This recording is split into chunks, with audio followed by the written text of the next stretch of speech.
Let's take a look at the 23-24 season from the Phoenix Suns. The big three. Didn't really work out that well, did it? Let's talk about what that means for the future. Let's talk about what it means for fantasy. Let's talk about what it means for Michael Bolton.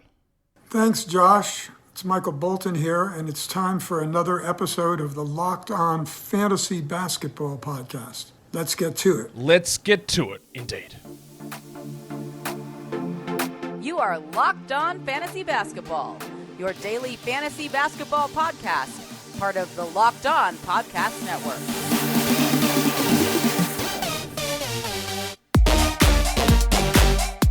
Hello and welcome to the Locked On Fantasy Basketball Podcast, brought to you by Basketball Monster. My name is Josh Lloyd, and today I'm going with a no makeup look with just a small smoky eye. Get ready with me. I'm also the lead fantasy analyst at basketballmonster.com, and you can find me on Twitter as always at redrock_bball, on TikTok at redrock_bball, and on Instagram at Locked On Fantasy Basketball. Thank you for making Locked On Fantasy Basketball your first listen every day. We are free, and we're double banging like crazy on all platforms. Thumb up, bell, comment. Yeah, what else? No, that's it. Just do that. All that stuff is great, helps the show a lot, and hopefully the show helps you. So, I know you've got thumbs. Use them. And let's get into talking about this Phoenix Suns team, which obviously had the big move in the offseason of acquiring Bradley Beal for nothing. They had the full season of Kevin Durant. They had the insane tax concerns limiting them to a bunch of minimum contracts, which we thought they did really well on, and it turns out maybe they didn't. I think that obviously they got spanked in the first round of the playoffs. I thought they'd win, but they did not, obviously. And now they're in some real problem areas in terms of what do they do moving forward, restrictions with the second apron and potential of frozen draft picks and all of that sort of stuff. That's not really the purview of this show to talk about their restrictions in that area, but it does pay some sort of, or there is some need for us to look at that from a fantasy point of view, because in the end, they're very limited in the moves they can do to change the roster unless they want to go crazy and trade like Kevin Durant, which I don't think that's going to be something. And of course, if they're trading Bradley Beal, he needs to agree to it, because that is, of course, the worst contract in the NBA.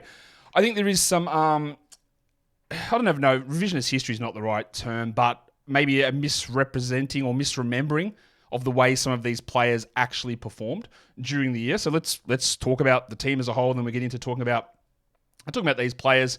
We'll start off with a bit of the team overview. They finished 49-33, so we can say, yeah, it's a disaster for the Suns. They did lose in the first round. The Wolves killed them. They still finished 49-33. That's a +4 net rating. That's really good. Look, that is a really, really good team. They just struggled against Minnesota. They were in a very tightly packed Western Conference, and it just didn't work out.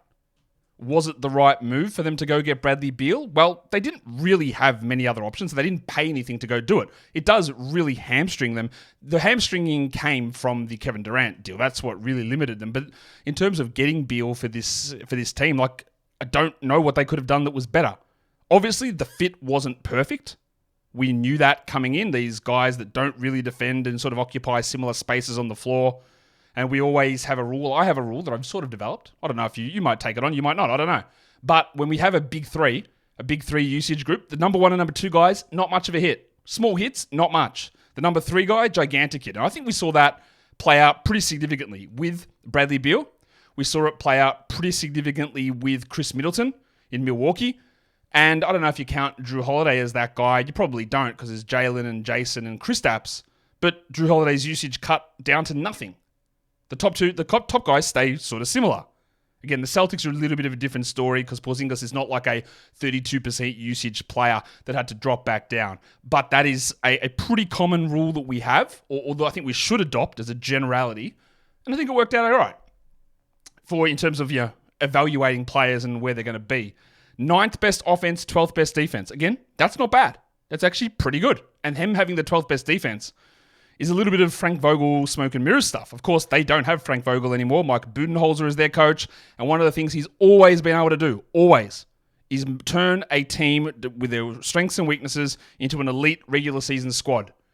Defensively, offensively, I actually expect this team to get better. Now, does that mean they'll win a title? Who knows? It's no idea. But I think Budenholzer makes them better just by being smarter. Now, part of the problem with this team was the way that the stars interacted, or didn't, in Bradley Beal's case, with Frank Vogel. and maybe not adhering to a game plan, but Vogel's not an offensive mastermind. He's a great coach, not an offensive guy. They still finished 9th in offense. Their preseason over-under was 51.5. So they weren't that far off it. People had concerns about their depth. People had concerns about health and about the way these guys fit. And I think a lot of those concerns were relatively there. I had them pegged at 51, and then that was my first win total. Then I dropped into 50. So in the end, I was bang in the middle. I hit the under and was 1 win away from their actual total. So in the end, I know I was pretty accurate in planning out how I thought their season would go. In terms of the draft, they do have a first-round pick. You think that all of their picks are gone from all their trades that they made? Not really. They have this one. Yes, the Nets control a lot of their selections in future years, but a lot of those are swaps as well.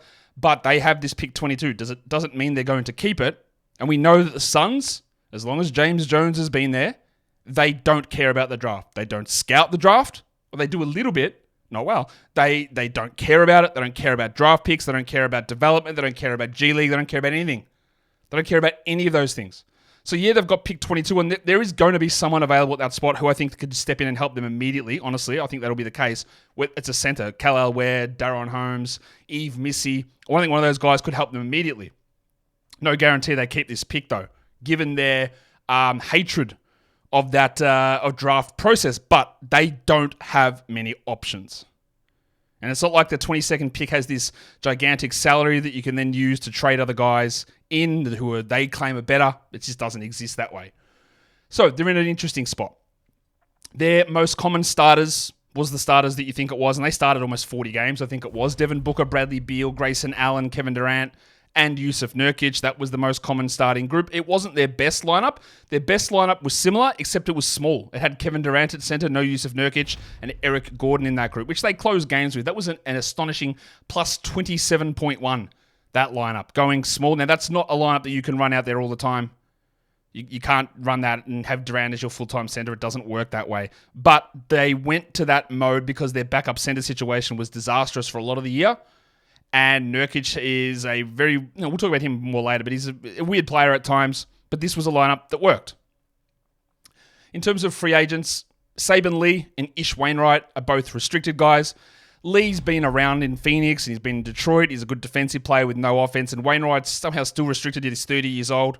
I don't think we care about those guys too much from a fantasy perspective. But where the real question comes in is the unrestricted list, because Royce O'Neal is unrestricted.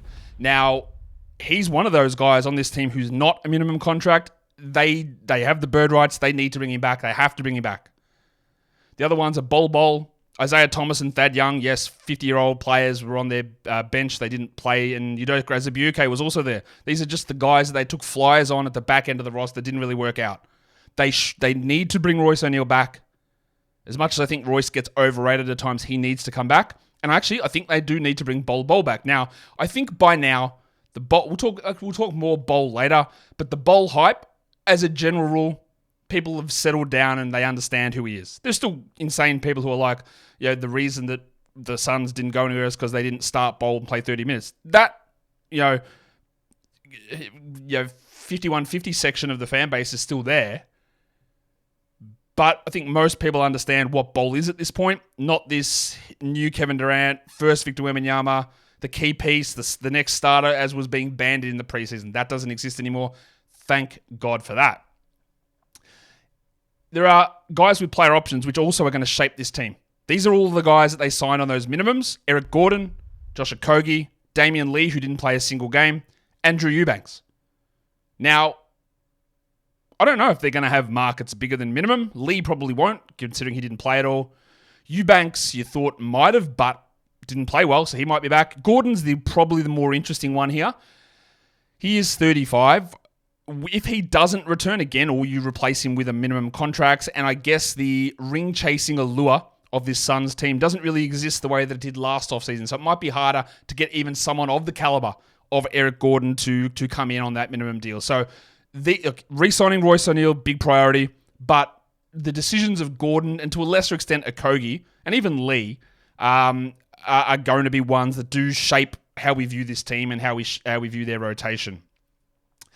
As for next season, in terms of expiring deals, there's only really one person there, and that's David Roddy. Honestly, one of the worst players in the NBA, and I put him there as an expiring deal, even though the Suns do still have him under contract. They've got a team option for his 4th year of his rookie deal. They shouldn't pick that up. He is bad. I've said this all along. He came across in a trade at the deadline, never played. He just is taking up salary cap space that shouldn't exist on this team. He doesn't need to be there, and whether they cut him or not, I don't know. But he should get his option declined. He should be playing on an expiring deal this season. And honestly, they should just move on from him and create another roster spot somehow. Or not somehow, by moving on from him in some way. But he is an expiring deal. And that is where we're at with Roddy. But you know, again, understand biases. You know that I don't think Roddy is good. You know that I've never thought Roddy is good. And I maintain staunch in my opinion that Roddy is not good.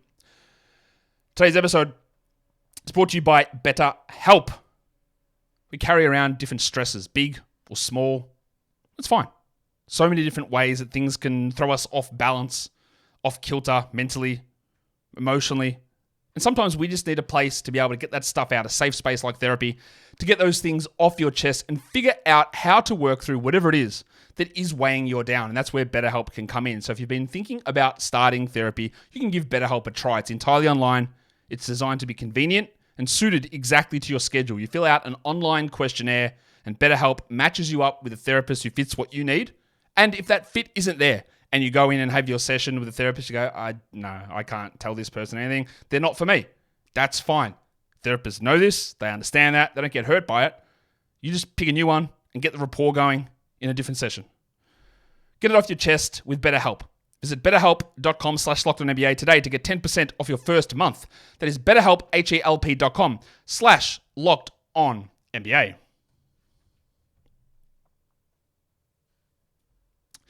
Okay, so let's talk about the starters on this team. There's only 5 guys that I'm really going to talk about here. I think that's relatively straightforward. And we start, of course, with Kevin Durant, who had multiple injuries in previous seasons, but it's always worth noting. Why was he injured in those seasons? Well, Jimmy Butler ran into his knee. His teammate fell into his knee. His Achilles blew up. Whatever it is. It's not a persistent, consistent, single body part wear and tear injury. I am out on Kawhi because of the persistent knee injuries now. It's too much at this age with the same knee over and over again. I am out on Joel Embiid because of the multiple meniscus surgeries in one knee, age, weight, size, all that stuff is now too much for me. But Durant was healthy. 75 games, 37 minutes. That's a little worrying. He's going to be 36 next season. He finished the year 14th in -1, 7th on Yahoo, 12th in points. His ADP was 11. I don't think he should go in the top 10. As good as Kevin Durant is, we did start to see some signs of slipping, as evidenced by being 14th in -1. 27 points, 2 threes, 6.5 rebounds, 5 assists, 0.9 steals. He's always been a bad steals guy. 1.2 blocks, 52 from the field, and 86 from the line. And that's where it started to drop. Durant used to be a really high volume, 87, 88 free throw guy, and it just dropped a little bit there. He still hit 57% on his twos, 41 on his threes. It's one of his best marks. He's still elite, very obviously. I wouldn't feel super confident about expecting 75 games for Durant. Also, the 75 games is not because of the 65 game minimum. It's because Jimmy Butler didn't run into his knee. As Kevin Durant said in his press conference, they go, why'd you play games? Well, some idiot didn't twist my knee up. Simple as that. I didn't sprain my ankle in pre-game warm-ups. It really, these are obvious things to look at. The best comps for last season for Durant were both actually Dirk Nowitzki. Year 16 of Dirk and year 15 of Dirk. Now, Durant, I think, is at a higher level than Dirk was at that point, but there is going to be a point here where Durant does fall away even more. And we are getting to that stage where your age 36, there was some slight signs of decline, not big, but just enough that at some point the decline is going to be bigger. And if you invest a first round pick, it's going to cost you because he's 30th. That's where I start to be like, I'm not doing that in round 1 for Durant anymore. He's awesome. 95th percentile EPM, 96th in crafted. Only 72nd percentile in free throw rate though. So just not getting that, and that's one of Durant's previous strengths was high free throws, great volume, one of the best contributors in that category. 72nd percentile is not bad, obviously, but it means over a quarter of the NBA had a better free throw rate than him. So just again, as you get older, you settle a little bit more for jump shots. You're playing on the team with Booker and Beal, so you're not as driving as much necessarily. He's hitting his threes at a higher rate. He's doing a little bit more jump shooting, less free throws. That starts to bring the value down. And that's where we're at, I think, with Kevin Durant. So I think a comfortable second-round player just wouldn't do it in the first round for me. Let's bring Devin Booker on, because we know that this happened. It's always worth monitoring the way that things get reported and you don't take things at face value. I think we're really getting better at doing that now, obviously, with the Lakers coaching stuff about the JJ Redick tweet from Shams and then the Dan Hurley stuff from Woj. And we still, at this point of recording, I don't know who's going to be the coach. So there's always random stuff. But when Bradley Beal was traded to Phoenix, Shams was like, the Suns aren't getting another point guard. Bradley Beal is going to be their point guard. Right? And I immediately said, no, he's not. Devin Booker is. But for whatever reason, Shams, through agency and favors, says certain things, and Woj does how they work. They trade in information. But Devin Booker is the point guard. He was always going to be the point guard. He is still going to be the point guard. He's a solid enough and actually a pretty good point guard. 21st in -1 is not as high as I thought. I thought he had a chance of cracking the top 10. Didn't take him there. Would have taken him in the middle of the second round. And that's not bad. ADP 16. I would have taken him at 13, 14 mark. Didn't quite hit it. That's okay. 27 points, 2 threes, which is literally exactly the same as Durant. Both of them scored 27.1 points and 2.2 dribbles, amazingly. 4.5 rebounds and almost 7 assists.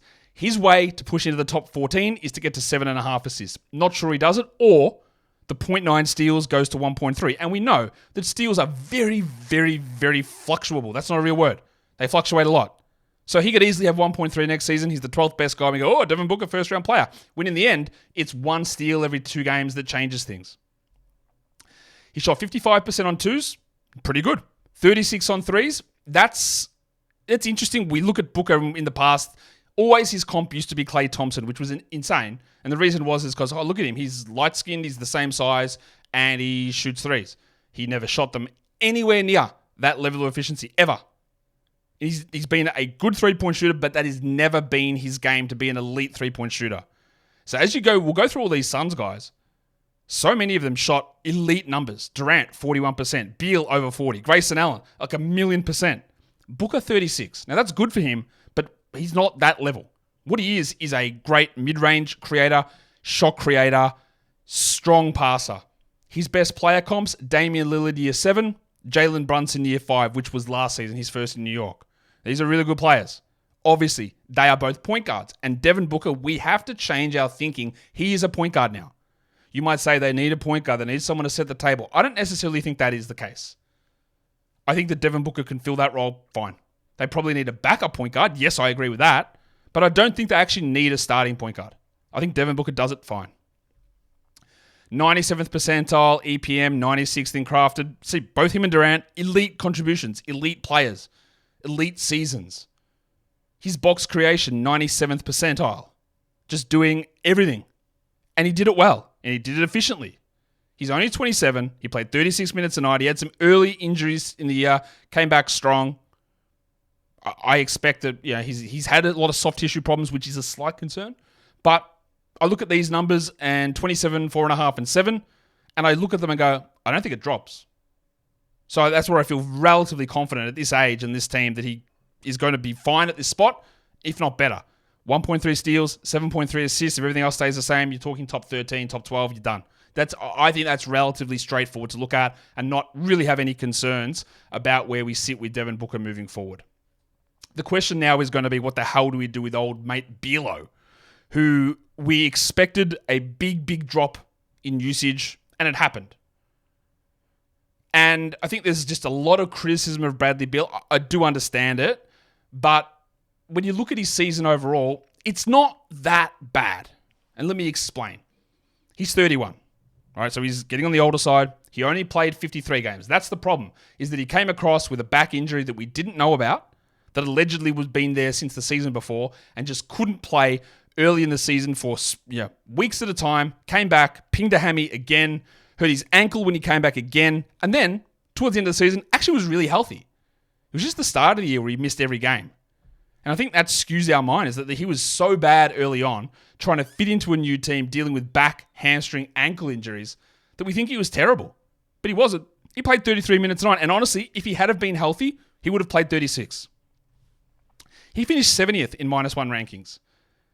Yahoo ranked him 130th because of the games missed. His ADP was 61. I think I had him about 50. So yeah, look, I missed on that.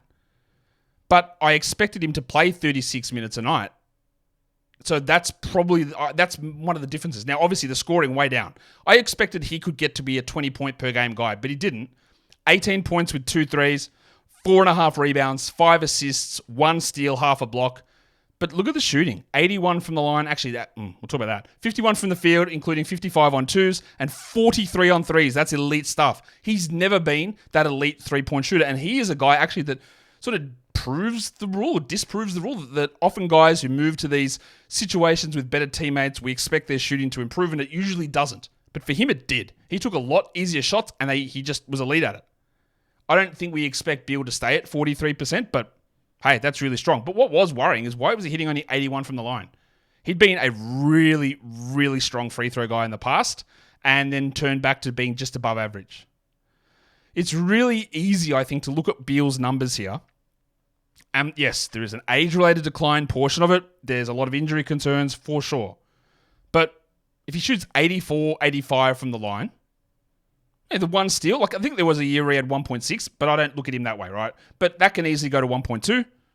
You play 3 extra minutes, bang, you're the top 50 again. Like that's so easy to do.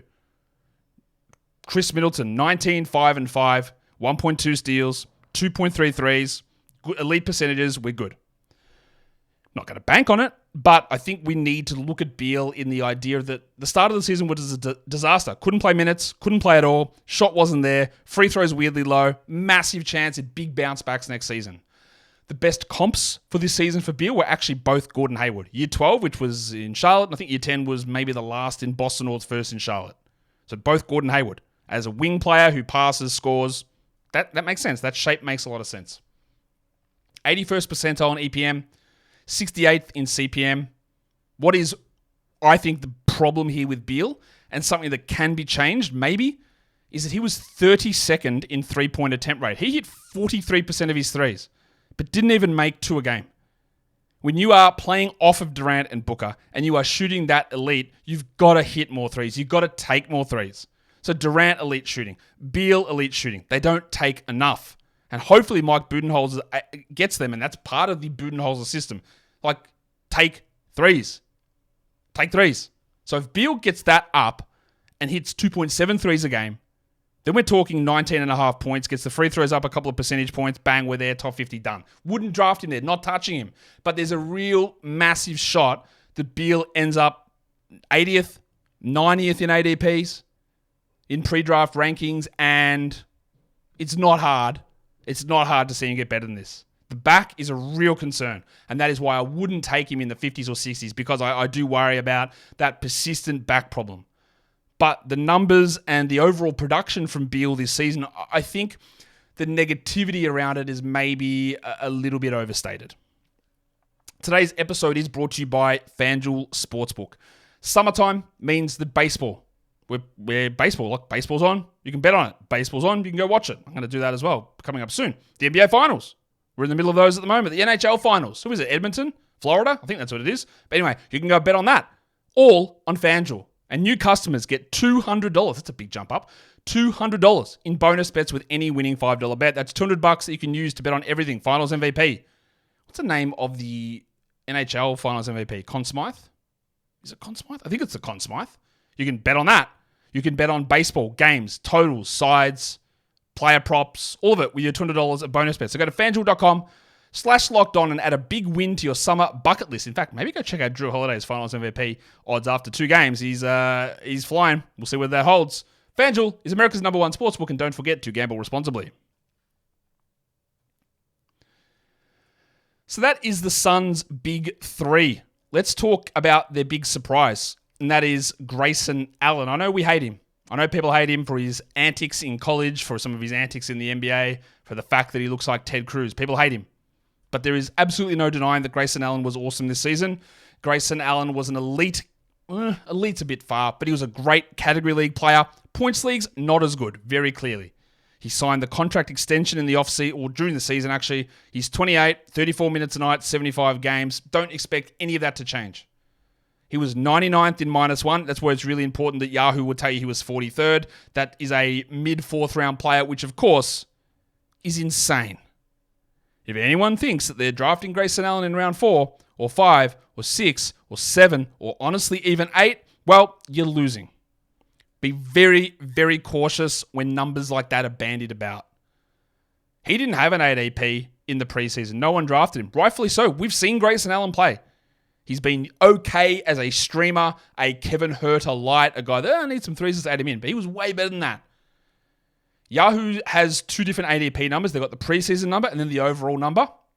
And they have the amount of leagues that he was drafted in. Grayson Allen wasn't drafted in the preseason. But in any league, in leagues that started afterwards, he actually got drafted in 10% of them. His total percentage drafted is 10%. Meaning once the season kicked off, everyone went, yeah, we're in. But still, he'd sit at like 66, 67% rostered for so many parts of the season. He only averaged 13.5 points, but he hit 2.7 threes. He gave us almost 4 rebounds with 3 assists, 0.9 steals. He shot 50 and 88 from the field and the line, including 57 on 2s and an insane 46% on 3s.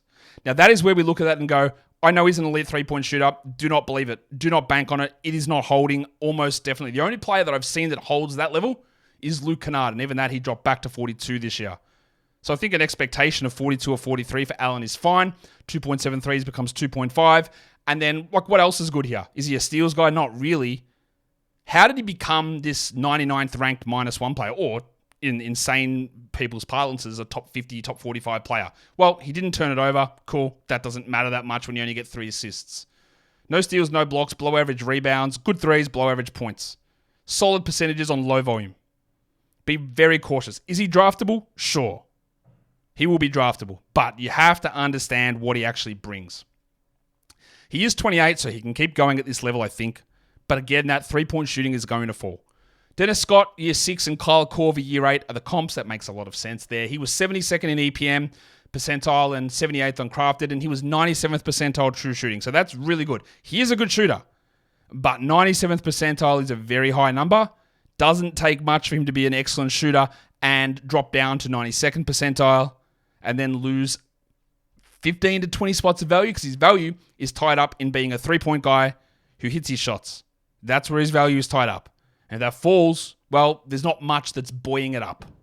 And I think that's a good way of looking at what he brings. Let's look at Jusuf Nurkic, who is very much maligned as a player. Was Nurkic great this season? Actually, a lot of the numbers will tell you, yes, he was.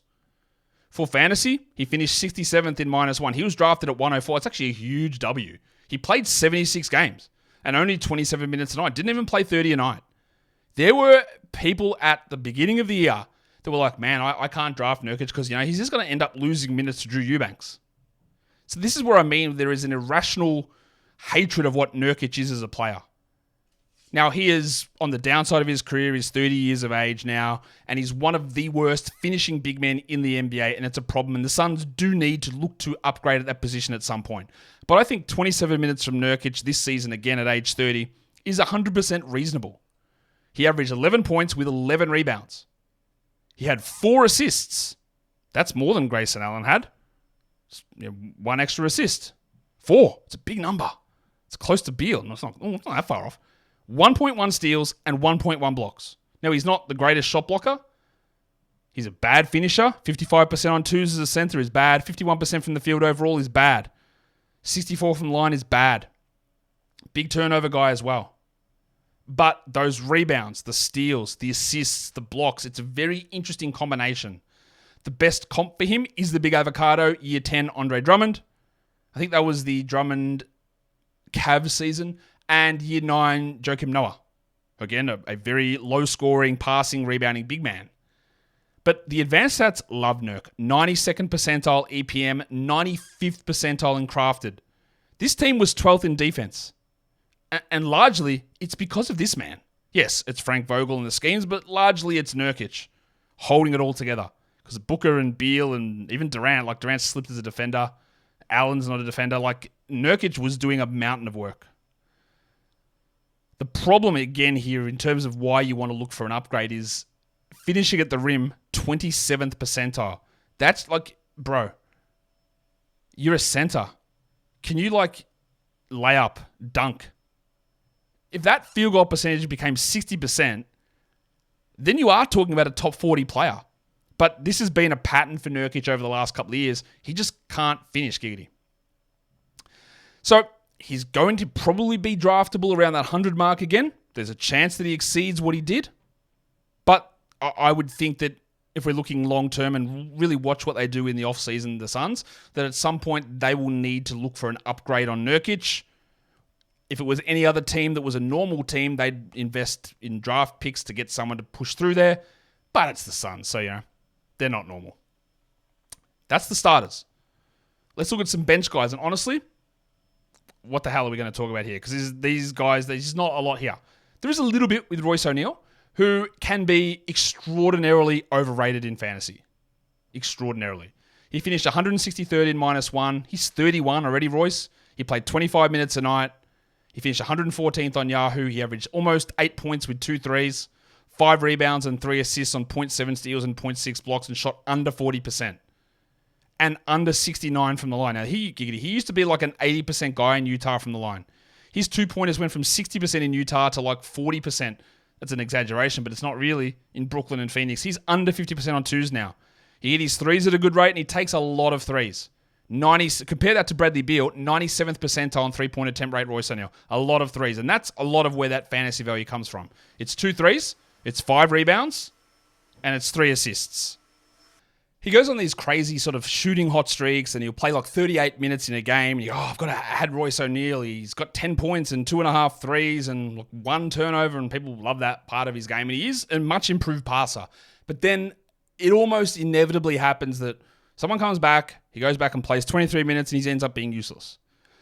He's a very key piece to what they do, but when they are healthy, he's not a starter. He's a 24, 25-minute-a-night player. Him and Eric Gordon taking sixth-man role. Yes, there'll be opportunities for Booker or Beal or Durant to get hurt or Allen to get hurt. O'Neal would step up almost definitely over Gordon. Also, we don't know that both of these guys are back, but the upside on Royce O'Neal is really low. He is 31 already as well.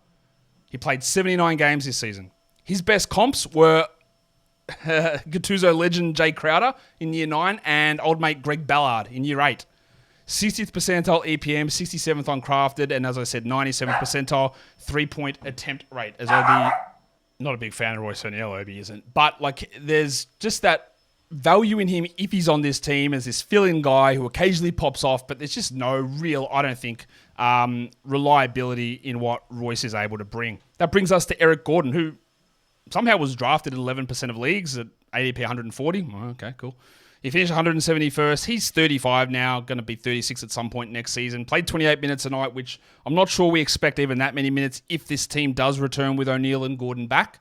11 points, 2 threes, 2 assists. And part of the reason that there was, I guess, a marginal interest in Gordon as a flyer is that they had no backup point guard, and they thought Eric Gordon would get all the six-man minutes, would get starting job. People didn't even know whether Grayson Allen would start. They thought Eric Gordon might start, and he might get 4 assists coming off the bench or in that starting role. That didn't happen.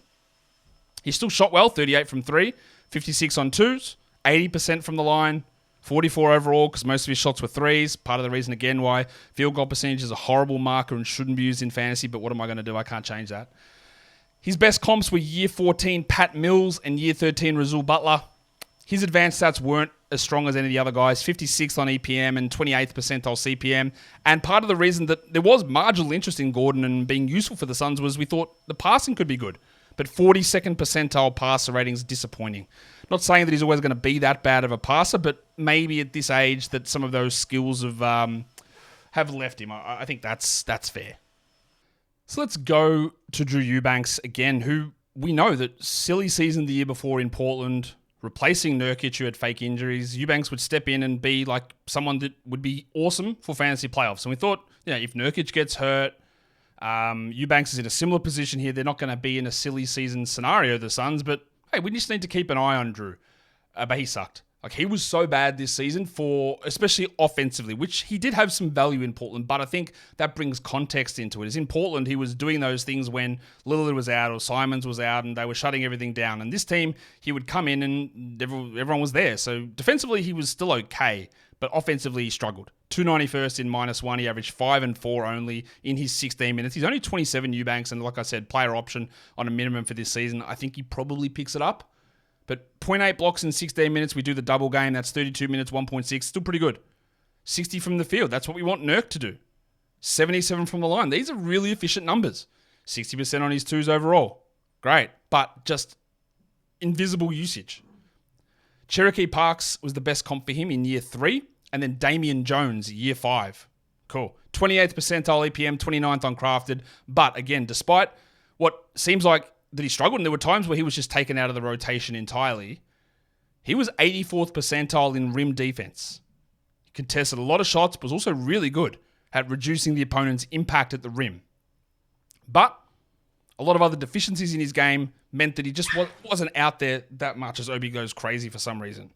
So, where Eubanks fits, I don't think we're in any sort of those situations with him anymore where we can be excited about, well, what if there's an opportunity for Eubanks to fire up and replace him. I think that they do need to look to upgrade that position, but Eubanks is probably going to be back would be my guess on that player option. The last guy we talk about, of course, is everyone's favorite Bol. And again, like I said, I think the hype is gone, thankfully. He's still only 24 Bol, but he played 42 games and 11 minutes a night. He was 334th in -1. People still drafted him because there was an insane push through a lot of those terrible either social media accounts. I'm including you in that, ESPN, Bleacher Report, but like the Legion Hoops and the Basketball Forever and the crazy YouTube videos of the insane clickbait people. The Suns have found their Victor Wembanyama. The Suns are going to win it all because they signed Bol. All that sort of stuff, right? I think we understand that that's clear garbage now, surely. 5 points, 3 rebounds, 0.6 blocks in 11 minutes. We can do the triple game, make him to 33 minutes. 15 and 9 with 1.8 blocks. They're actually really good numbers, and nobody is ever denying that Bol puts up very good numbers when he plays from a box score perspective. But the problem has always been, what's his position? Now, he played a lot more center in Phoenix, but in the past he hasn't been able to do that. And usually when he's out there, the team gets cooked. Now, he was much improved this season. He played more center, played some 4, 72nd percentile EPM and 58th on crafted. Actually, a real W for him.